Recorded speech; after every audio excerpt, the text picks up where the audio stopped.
안녕하세요. 오늘도 사연살롱을 찾아주셔서 감사합니다. 50대 가정주부입니다. 가끔 거울 속에 훌쩍 어른이 된 저를 발견할 때면 어쩐지 낯선 기분이 들 때가 있어요. 언제 이렇게 나이가 들어버린 걸까? 어른이 된 게 어느 날 갑자기도 아닌데 괜히 젊은 시절이 모두 흘러가 버린 것 같아 어딘가 모르게 서글퍼지더라고요.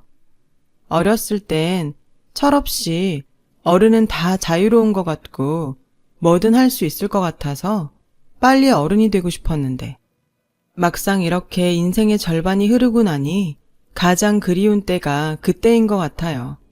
매일 아침 일찍 일어나 학교에 가고 선생님과 부모의 통제를 받으며 답답하다고 불평불만만 했는데 막상 어른이 되니 저 혼자만 잘하면 되는 것이 아니라 가족, 동료, 친척 등 주변을 챙겨야 하니 어른의 현실은 자유는 있지만 더 많은 의무 때문에 무엇도 자유롭게 할 수 없네요. 어른이 사는 게 고달프고 힘들 줄 알았으면 학교 다닐 때 마음껏 행복할 걸. 행복은 늘 이렇게 한 발 늦게 지나고 나서야 깨닫는 것 같아요. 그땐 몰랐지만 지금은 너무 그리운 저의 어린 시절 이야기를 해보고 싶어서 이렇게 사연글을 적어봅니다. 제 어린 시절 이야기를 하려면 아무래도 저희 친정엄마 이야기를 먼저 해야 할 것 같아요. 저는 홀어머니 밑에서 자랐어요. 엄마는 22살에 남편을 사고로 잃고 당시 갓 태어난 저를 혼자 감당해야 했어요. 지금 생각해보면 당시 엄마의 나이는 세상을 다 알긴 너무나도 어린 나이였어요. 엄마는 남편도 없지만 친정도 없는 사람이라 어쩔 수 없이 시댁의 도움을 받아야 했어요. 아이를 키우고 살기 위해선 돈이 필요하니까요. 하지만 할머니는 저희 엄마가 당신의 아들을 죽게 했다는 망상에 사로잡혀 거의 매일 폭언과 폭행을 일삼던 사람이었어요. 다행인 건 어린 저에겐 당신의 아들 핏줄이라며 애지중지했다는 건데 그래서 전혀 몰랐어요. 엄마가 할머니 때문에 그렇게 매일 울며 지냈다는 것을요. 엄마는 그런 시간을 무려 8년을 버티셨어요. 제가 초등학교에 들어갈 즈음 엄마는 저를 데리고 방 하나, 부엌 하나가 딸린 월세방을 얻어 거의 도망치듯 할머니 집에서 나왔고 그 뒤 저는 초등학교를 무려 3번이나 전학을 가야 했어요. 살았던 월세집 계약이 2년인 것도 있었지만 한 곳에 오래 살면 할머니가 저희 모녀를 찾아올지도 모른다는 엄마의 걱정 때문이기도 했죠. 마지막 월세방 계약이 끝날 무렵엔 제가 초등학교 6학년이었어요. 진짜 이번엔 전학 가기 싫었는데 그때 어떻게 알고 왔는지 막내 꼬모가 제가 다니는 학교에 왔고 할머니가 1년 전에 돌아가셨다는 이야기를 듣게 되었어요. 엄마는 할머니가 돌아가셨다는 소식을 듣고 이제 더 이상 도망 다니지 않아도 된다고 안도하셨죠.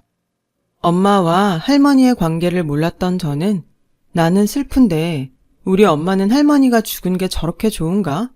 하며 엄마를 오해하기도 했어요. 그 뒤 몇 달 후 저희 엄마는 태어나 처음으로 내 집 장만을 하셨어요.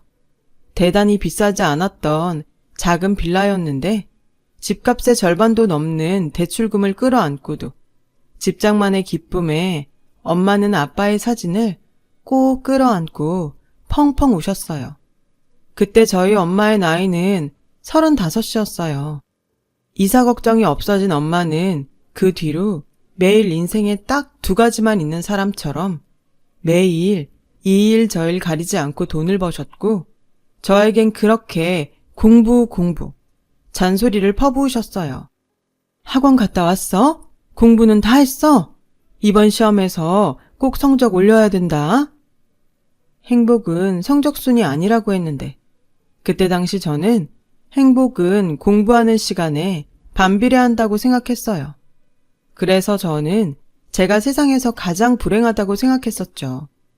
당연히 공부만 강요하는 엄마와는 심리적으로 멀어져 갔고, 자기의 기대와 뜻에 제가 따라주지 않자 엄마의 짜증과 잔소리는 더 심해져만 갔어요.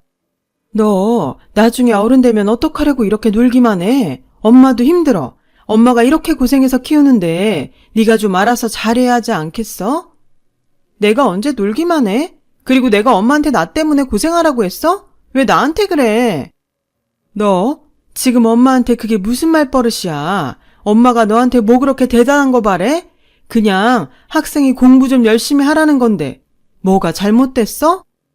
열심히 해. 근데 엄마가 바라는 건 열심히 하는 게 아니고 잘하는 거잖아. 해도 안 되는 걸 나보고 어쩌라고? 열심히 하는데 왜 안 돼? 네가 하기 싫다고 하는 척만 하니까 그렇지.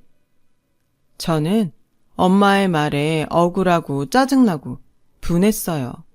열심히 해도 안 된다는 말은 정말이었거든요. 저는 점점 엄마는 나에 대해서 관심도 없으면서 공부만 잘하길 바란다 라고 생각했고, 저는 두고 보자는 심정으로 정말 이를 악물고 공부만 했어요. 이해가 가지 않는 건 그냥 통으로 외워버리고 무조건 성적이 잘 나오면 된다는 생각에 별의 별짓을 다 했죠. 그 결과 성적은 오르기 시작했고 그제야 저희 엄마는 만족하는 얼굴이셨어요. 저는 그런 엄마의 모습을 보며 그러면 안 되는 거였는데 제 계획은 엄마가 바라는 대로 공부를 열심히 해서 성공을 하면 엄마가 잔뜩 기대하고 있을 때 엄마의 기대와 정반대로 하는 거였어요. 그래서 저희 청소년 시절 기억은 거의 없어요. 참 아이러니하게도 모든 행복을 포기하고 공부만 하며 재미없게 사는 저에게 학교 선생님과 엄마는 칭찬을 해주셨고 친구들은 저에게 다가오지 않았죠. 그렇게 대학 입시를 치렀어요. 순수한 의도는 아니었지만 악착같이 공부한 결과 서울에서 유명한 Y대에 들어갈 수 있었고 대학 합격이 발표되는 날 엄마는 저를 껴안고 기뻐하셨어요. 하지만 저는 그런 엄마를 거부했고 이렇게 말했어요. 엄마가 바라는 대로 대학 붙었지? 그럼 이제 다 된 거다. 난 대학 안 갈 거야. 이제부터 그동안 못했던 거 실컷 하고 살 거니까 엄마는 더 이상 내 인생에 참견하지 마. 저는 그렇게 제 방문을 걸어 잠그고 방에만 박혀 살았어요. 밥도 잘 안 먹고 가끔 화장실 가는 것 외엔 방 밖에 나오지 않았는데 처음엔 네가 이기나 내가 이기나 해보자던 엄마는 제가 그렇게 일주일 정도 버티니까 겁이 나셨는지 제 방문 앞에서 미안하다고 우셨어요. 내가 생각한 복수는 통쾌하고 시원한 거였는데 엄마가 우니 이상하게 정말 마음이 좋지 않더라고요. 결국 엄마와 세상으로부터 닫았던 마음의 문을 다시 열게 되었어요. 하지만 그것도 다 엄마의 계략이었을까요? 정신 차리고 보니 대학 입학식에 도착해 있었어요. 과정이 어쨌건 공부를 열심히 그리고 잘해서 좋은 대학에 입학한 아이로 주변에서 치켜 세워줬고 그 기분이 썩 나쁘지 않았어요. 지금부터라도 그동안 누리지 못하고 산 것을 누리며 마음껏 자유롭게 살겠노라 다짐했어요. 하지만 이런 제 마음을 비웃듯 학교 공부는 그리 간단하지 않았죠. 엄마는 이번엔 공부가 아닌 다른 걸로 저를 옥죄기 시작했어요. 다 큰 딸의 귀가 시간을 정했고 옷 입는 것에도 매번 참견을 하는 등 저를 가만히 두지 않았어요. 그리고 대학은 취직을 위한 과정이니 마냥 놀기만 하면 안 된다고 또 잔소리를 퍼부으셨죠. 너 지금 시간이 몇 시야? 대학 갔다고 놀기만 할래? 치마는 왜 그렇게 짧아서? 왜? 아예 동네방네 다 보게 벗고 다니지. 정말 왜 그래? 이제 나도 어른이야. 나 좀 내버려 두면 안 돼? 엄마가 다 걱정돼서 하는 소리잖아. 그리고 엄마가 일찌감치 스펙 쌓아서 취직 준비하라고 했지? 넌 왜 그렇게 내 말을 안 듣니? 요즘은 여자도 능력이 있어야 무시 안 당하고 산다고 했어, 안 했어? 가만 보면 다 엄마 컴플렉스야. 누가 무시를 해. 내 걱정하지 말고 제발 엄마 걱정이나 해. 지금 이 나이가 돼서 생각해보면 엄마가 힘들게 번 돈으로 먹고 자고 입고 대학까지 다니면서 엄마가 잔소리할 때마다 혼자 큰 아이처럼 철없는 소리를 했어요. 당연히 그때는 몰랐죠. 그저 지금 당장 듣는 잔소리가 싫었고 뭐든 저를 통제하려는 엄마의 날성 감시가 싫었으니까요. 그런 제가 엄마와 따로 살게 된 건 대학 졸업 후 취직을 하고 난 후부터였어요. 저는 무조건 독립을 하고 싶어서 월급을 받으면 거의 쓰지 않고 모았고 회사 근처 월세로 나온 작은 오피스텔을 얻을 수 있었어요. 월세로 내는 돈이 얼마나 아까운데 공짜로 먹여주고 재워주는 집 놔두고 이게 뭐야. 내가 알아서 할 수 있어. 나도 어른이고 내가 번 돈으로 살 수 있으니까 이제 간섭 좀 그만해. 엄마도 엄마 인생 살라니까. 치집애? 꼭 그렇게 말도 지 할머니처럼 정없이 해야 속이 시원하냐? 엄마는 저의 말에 서운하신 듯 집으로 돌아갔어요. 하지만 다음 날부터 언제 서운했냐는 듯 출근은 잘했는지, 밥은 먹었는지, 집에 반찬은 있는지 저를 계속 간섭하셨어요. 엄마의 그런 전화가 걸려올 때면 한쪽 귀로 듣고 대충 대답하며 한쪽 귀로 흘려보냈고 매일 처음으로 맛보는 온전한 자유와 독립에 푹 빠져 있었어요. 정말 지금 생각하면 희한할 정도로 엄마에 대해선 별 생각하지 않았고 매일 회사 다니며 그리고 혼자 사는 재미를 느끼며 집에는 거의 가지 않게 되었죠.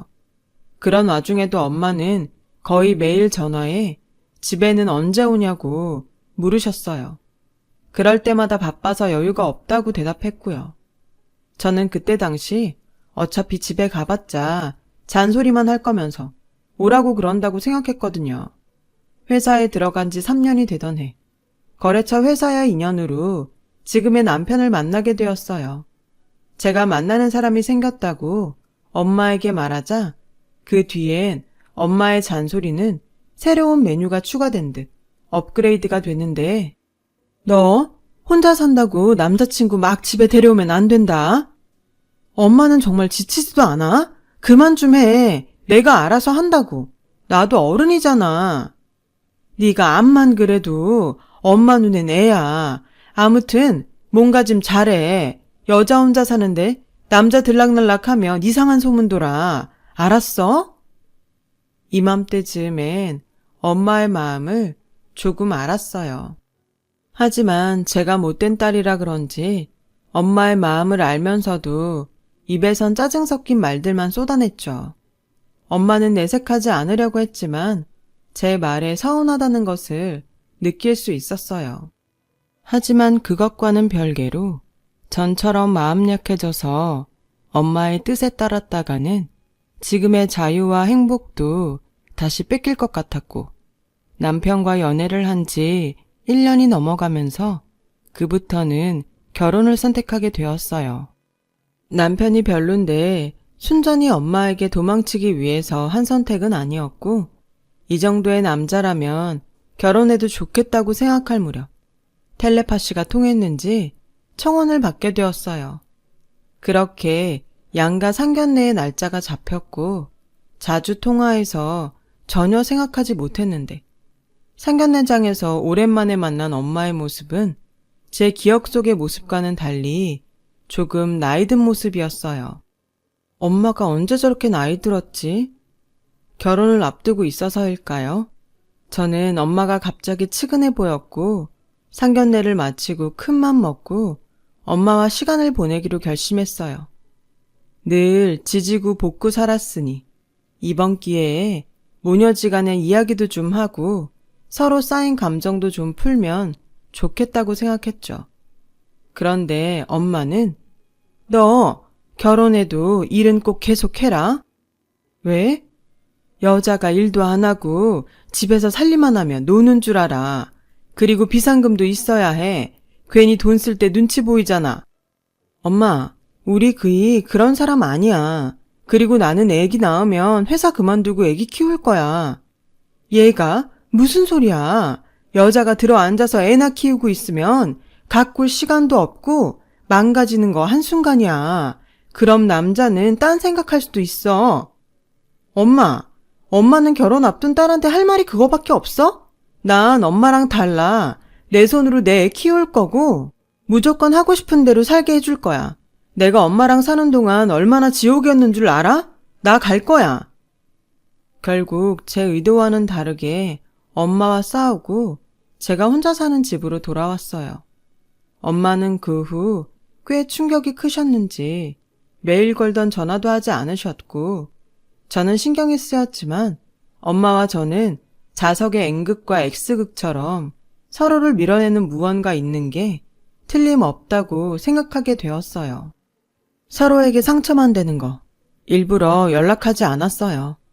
이후 저는 결혼 준비로 바빴고 결혼식 당일 아침이 되었어요. 그날따라 고운 한복을 입은 엄마를 보며 오늘만큼은 절대 싸우지 말자고 수십 번을 다짐했죠.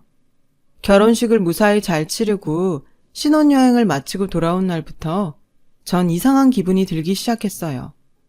늘 저희 엄마로부터 제가 다이어트 한다고 굶지는 않았는지 또 아픈데 미련하게 참고 있는지 항상 들어왔던 잔소리를 이번엔 시어머니에게 듣게 된 거였어요. 다만 차이가 있다면 시어머니는 저 말고 남편에 대한 이야기를 하신다는 거였죠. 민석이는 아침밥 먹고 출근했니? 아무리 피곤하고 바빠도 빵 같은 거 주지 말고 밥 줘라. 민석이가 환절기엔 꼭 감기에 걸려서 오래 앓는다. 미리미리 네가 좀 챙겨라.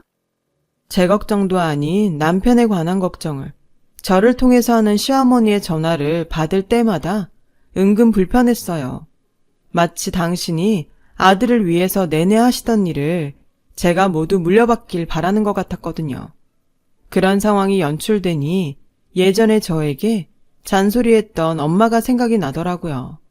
하지만 오히려 걱정될 정도로 저희 엄마의 연락은 뚝 끊겼어요. 그렇게 저는 남들 다 해본다는 결혼 후 시댁과의 갈등, 남편과의 갈등을 겪으며 3살 터울에 딸과 아들이 태어났어요. 저는 제 계획대로 첫 아이를 출산하면서 회사를 그만뒀고 아이의 커가는 모습을 모두 함께하며 행복하지만 고된 전업주부가 되었어요. 엄마 생각이 나서 정말 오랜만에 연락을 했죠.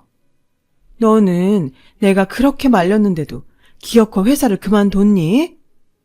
오랜만에 만난 엄마는 외손녀도 제대로 안아보지도 않고 또 저에게 잔소리를 했어요.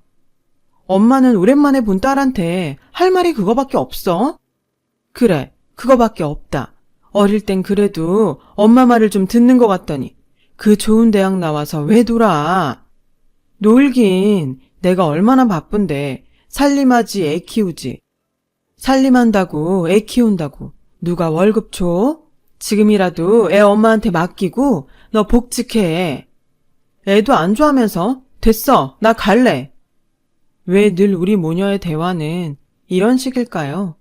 시어머니를 보면 안 입고 울 정도로 그렇게 아들 걱정만 하던데 저는 마치 제가 고아라도 된 듯 어디 한 곳 의지할 곳이 없었어요. 둘째 아들이 태어나고 더 정신이 없게 살았는데 우연히 거울 옆을 지나가다 지쳐있고 게다가 후줄근한 차림 때문인지 초라한 제 모습을 보게 되었어요. 인정하기 싫지만 엄마 말대로 어쩐지 남편과도 예전 같지 않은 것 같고 망가진 제 자신에게 점점 자신이 없어졌어요. 회사를 그만두기 전엔 남편과 퇴근 후 저녁 데이트도 하고 쉬는 날엔 같이 취미생활도 했었는데 지금의 남편은 그저 저와 무언가를 하는 것이 짜증스러워 보였거든요. 대신 아이들과 늘 함께하다 보니 저의 모든 신경은 아이들에게 가 있었고 큰아이가 초등학교에 들어가면서 걱정스러운 마음에 잔소리가 늘었죠.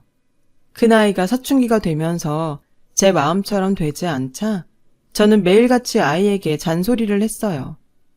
엄마, 좀 그만해. 내가 알아서 할 테니까 그냥 냅둬. 순간 정신이 번쩍 들었어요. 딸아이의 모습에서 어린 날 제 모습을 봤거든요. 그제야 알겠더라고요. 엄마가 어떤 마음으로 저에게 늘 잔소리를 했던 건지. 엄마에게 정말 미안한 마음이 들었어요. 그래서 엄마에게 전화를 걸었는데 어쩐 일인지 엄마는 전화를 받지 않으셨고 다음 날도 또 그 다음 날도 전화를 받지 않으셨어요. 저는 바쁜 일이 있어서 그런가? 부재중 보면 전화하겠지 하며 대수롭지 않게 생각했죠. 아이 키우며 또 정신없이 지내다 문득 엄마와 그렇게 연락이 되지 않은 것이 한 달이 넘어가고 있다는 게 자각이 되었죠. 불안해지기 시작했어요. 엄마가 걱정이 돼서 집에 갔고 황당하게도 엄마가 저에게 말도 하지 않고 이사를 갔다는 것을 알게 되었어요. 어찌나 기가 차고 황당하던지.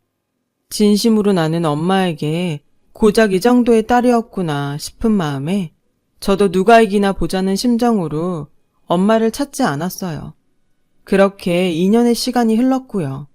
가끔 정말 무슨 일이 있는 건 아닐까 싶은 마음이 들었다가도 무슨 일이 있으면 혈육이라고 저 하나인데 분명 연락이 왔을 거라는 생각에 저는 더욱더 엄마를 미워하게 됐어요. 그렇게 3년이 되어가던 어느 날 비도 부슬부슬 내리고 기분도 별일 없이 다운됐었는데 모르는 번호로 전화가 걸려왔어요. 평소 같으면 받지 않았을 전화인데 그때는 무슨 기분인지 전화를 받았고 정말 생각하지 못한 이야기를 듣게 되었어요. 여기 땡땡땡 요양원인데요. 김미영 씨 보호자 되시죠? 지금 김미영 씨가 교통사고로 수술을 받으셔야 하는데 가족분 동의서가 필요해요. 저는 마치 귀신에 홀린 듯 병원으로 뛰어갔어요. 그리고 엄마도 제대로 보지 못한 채 수술 대기실에 들어갔고 그곳에서 요양원 직원분에게 엄마의 3년간의 이야기를 들을 수 있었어요. 저희 엄마는 알츠하이머 가족력이 있으셨는데 언제부턴가 자꾸 기억이 나지 않아 처음엔 건망증인가 싶다가 상태가 심각해져 병원을 찾으셨대요. 그리고 걱정하던 알츠하이머 진단을 받게 되셨고 그 길로 요양원에 입소를 하셨다는데 당시 저희 엄마 말이 혹시 제 딸이라고 누가 찾아오거든 그런 사람 없다고 해주세요. 괜히 신경 쓰이게 하고 싶지 않네요. 직원들은 그래도 가족인데 어떻게 그러냐며 꼭 연락을 해보시라고 했다는데 저희 엄마의 마음은 단호했대요. 그렇게 진행을 늦추는 치료를 받다 올해부터 상태가 좀 많이 나빠지셨고 비가 오는 날이면 자꾸만 우산을 가지고 딸을 데려와야 한다면서 찻길로 나가셨대요. 저는 그 말에 눈물이 터지고 말았죠. 나도 비 올 때 다른 엄마처럼 우산 가지고 데리러 오면 안 돼? 엄마가 밖에서 일하는데 그럴 시간이 어딨어. 그래서 엄마가 비상용 작은 우산 사줬잖아. 벌써 잃어버렸어? 아니, 그냥 놔둬. 이씨 됐어. 저는 까맣게 잊고 있었던 일인데 엄마는 기억도 온전하지 않으면서 그날의 기억을 잊지 않고 있었나 봐요. 이렇게 엄마가 되어서야 엄마의 깊은 마음을 조금 알게 되니 저는 정말 나쁜 딸이었구나 싶은 생각이 들었어요. 저는 교회도 성당도 절도 다니지 않으면서도 간절히 기도했어요. 제발 엄마가 무사히 수술을 마치고 나오실 수 있게 해달라고요. 알츠하이머여도 상관없고 그저 살아있는 엄마 손 잡게만 해달라고. 기도하고 또 기도했죠. 제 간절한 기도가 통했는지 엄마의 수술은 출혈이 많아 고비는 있었지만 무사히 끝났고 저는 엄마의 병간호에 정성을 다했어요. 정신이 돌아온 엄마는 절 보고 낯설어했어요. 그러다 또 어느 날 비가 왔고 엄마는 저에게 아줌마, 비 와요? 나 우리 딸 데리러 가야 하는데 라고 말씀하셨어요. 저는 엄마의 손을 잡고 이렇게 말했어요. 오늘 학교 쉬는 날이라 따님 집에 잘 있어요. 숙제도 다 했고 공부하고 있대요. 그래요? 가끔은 공부 안 하고 놀아도 되는데. 왜요? 학생이 공부를 해야죠. 공부도 좋지만 아이가 더 중요하잖아요. 지금은 왜 그렇게 애를 공부하라고 닥달했는지 후회돼요. 저는 그때 엄마의 진짜 마음을 알 수 있었어요. 지금부터라도 엄마와 잘 지내기로 다짐했죠. 이제는 내가 엄마의 보호자가 되기로요. 엄마의 알츠하이머 증상은 심해지는 날도, 그리고 언제 그랬냐는 듯 정신이 돌아오는 날도 있었는데요. 엄마가 병원에서 퇴원하던 날, 바닥이 미끄러워 삐끗할 뻔한 저에게 정신 차려. 그러다 넘어진다. 넌 하도 넘어져서 엄마가 걱정이야. 다리에 힘 딱 주고 걸으라고 했지. 기억이 돌아온 엄마와 참 오랜만에 듣는 엄마의 잔소리에 저는 그만 펑펑 울어버리고 말았어요. 왜 울어? 발 아파? 다 엄마 때문이야. 왜 아프고 그래? 얘가 지금 무슨 소리를 하는 거야? 엄마 하나도 안 아파. 너 지금 나 때문에 우는 거야? 저는 엄마의 너무나도 태연스러운 모습에 마음이 더 무너져 내렸어요. 그리고 진정하라며 저를 품에 안아줬는데 좁지만 따뜻한 엄마의 품이 너무 좋아서 눈물이 그치지 않는 거 있죠. 그 후 엄마는 요양원으로 돌아갔어요. 저는 엄마의 요양원을 다니기 위해 그동안 무섭다고 따지 않았던 운전면허증을 땄고 그렇게 일주일에 3번 이상은 엄마를 보러 요양원을 찾았어요. 제 노력에도 엄마의 증상은 점점 나빠져 갔고 그나마 괜찮을 땐 요양원을 찾아온 저에게 너 학원 갔다 왔어? 숙제는 했고? 라며 그래도 저를 딸로 알아봐 주더라고요. 그러면 저는 신이 나서 오늘은 숙제 없어. 학원도 쉰다고 해서 집에 일찍 왔지? 하고 능청을 떨었어요. 그러던 어느 날 아이들을 모두 학교에 보내고 엄마를 보러 갔는데 그날은 유독 엄마의 상태가 좋은 날이었어요. 기분도 꽤 좋아 보였고요. 왜 여길 와? 애들은 어쩌고? 엄마, 우리 애들 기억나? 얘는? 당연한 소리. 할머니가 손자들을 까먹었을까봐.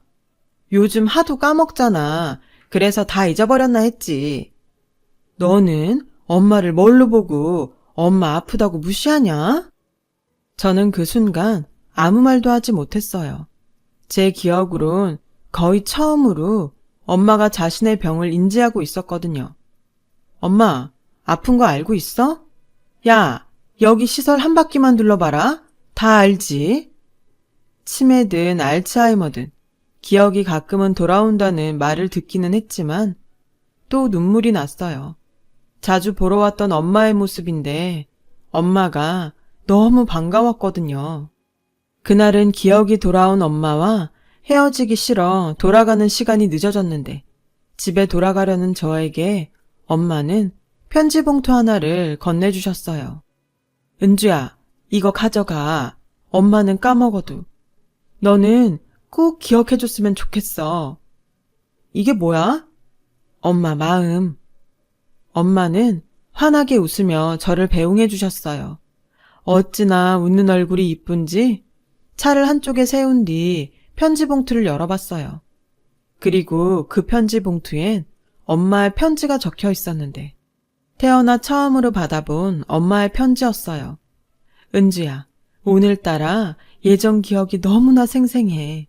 너무나 생생해서 이렇게 너한테 편지를 쓰지 않을 수 없었어. 은주 너 엄마 때문에 많이 힘들었지? 엄마는 지금 생각해보면 그때 참 무서웠던 것 같아. 네 아빠가 그렇게 떠나고 혹시라도 나도 너와 오래 같이 있지 못할까봐 무서웠어.